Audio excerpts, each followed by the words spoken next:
Fasting. So many of you are doing it, and you may have read the headlines from no less than the American Heart Association. The headline was that 8-hour time window for eating, so a 16-hour fast, was associated with a 91% increased risk of death from heart disease, from a heart attack. That's enough to scare you, right? And you see that headline from such a powerful source. What happened was this hit mainstream media, and it was everywhere. Once it hits mainstream media, of course, NBC, MSNBC, it was in the U.S., New York Times, it was in the USA Today. Over 2,500 publications had that in it. 91% increased risk of cardiovascular death from fasting. That's how it read.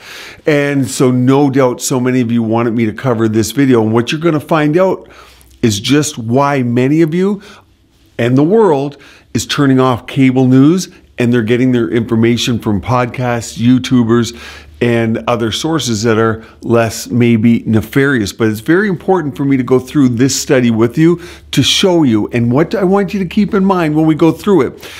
Fasting really became popularized around 2010.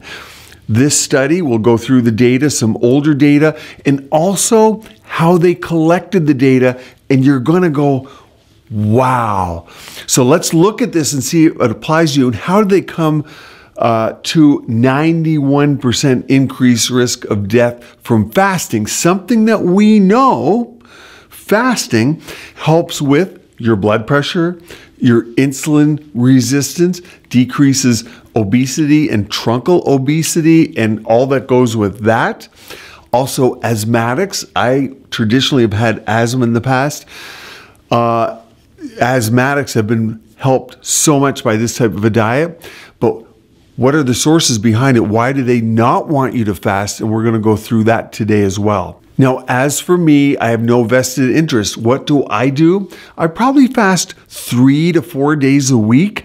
I'm very active. I play a sport a day. And if I don't play a sport, I go to the gym by default. I'm not a big gym guy, but I recognize strength training is important. I like to windsurf, kite surf.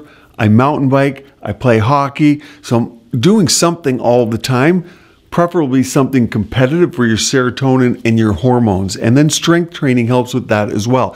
And of course, this weekend I'm going to a congress in Vegas for 4 or 5 days. It's very hard to fast like that. So your diet's always going to change. Sometimes I need high carb, sometimes high protein. I post what I eat sometimes in the community channel of my YouTube. And I know many of you say, oh my God, you ate bread. Oh my, you ate meat. Sometimes if I'm on the run, I'll eat 2 grass-fed steaks a night.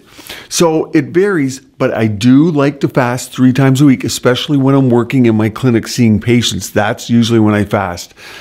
So let me show you this study to see if it applies to you and hopefully enlighten you as to this stuff coming from the American Heart Association and how it's affecting our health as a nation.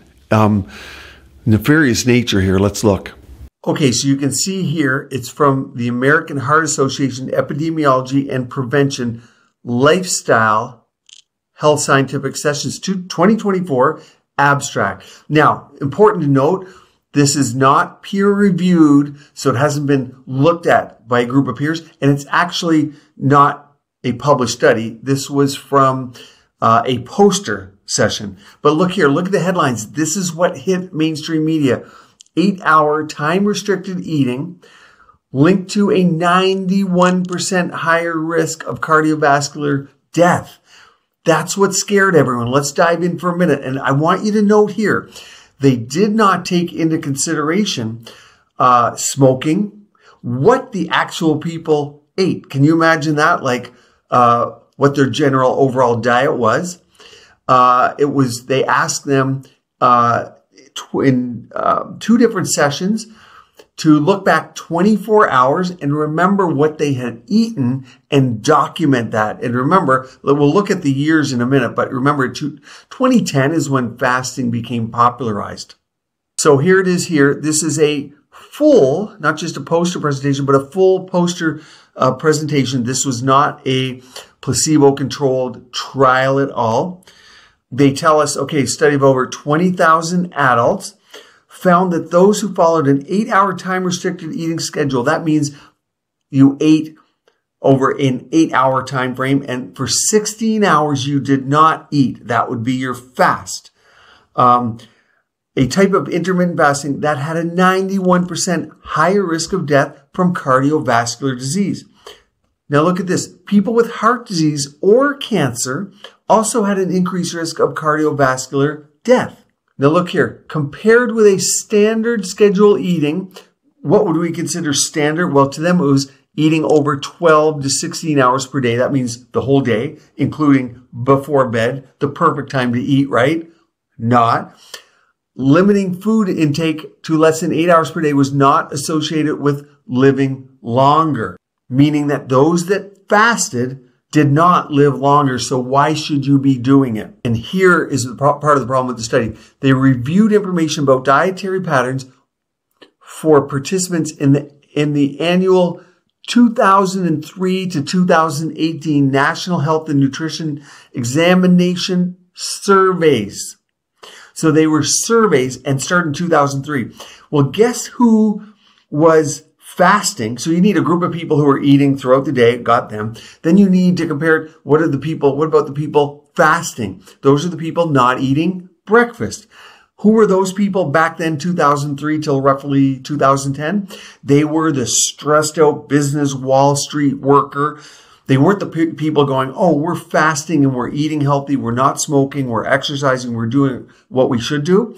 They were the stressed out, more than likely a group of people that were highly stressed, quite possibly overweight, business professionals, likely male, we don't know. But those people, of course, are most likely to die from heart disease. So you see right away what I think has happened here. Now look here, the study included this data we talked about. They were at least 20 years old at enrollment between the 2003 to 2018, and they had completed, look at this, this whole conclusion is based on 2 24-hour dietary recall questionnaires within the first year of enrollment. Now, what did I eat 3 days ago? No idea. I mean, I could probably pull it up, but when I'm getting probably paid for a trial, I'll just put whatever down. So you see, this wasn't a prospective trial looking forward, which is what we like to see, let alone one that's placebo controlled, meaning one that has the diet and then one not following a diet that's controlled for placebo, which is quite difficult in this case because you would know you were intermittent fasting or not. Now, despite all the headlines and this making its way all over the media, they talk about studies limitations included reliance on self-reported dietary information. No question there. May be affected by memory. Maybe, you think so? Factors may also play a role in health outside of daily duration of eating. Cause of death were not included. Smoking, alcohol intake, obesity, none of that was taken into consideration. This is nefarious at best because you start to go, well, who doesn't want you to fast? Something that's been pretty much proven in many of our circles from very respected sources. Well, most likely big pharma. So I don't think we need to dive into this any further to understand this trial, this study, because it wasn't a trial, can be put to rest. I personally am not going to change anything I do based on this nonsense of a study. I want to hear your comments below.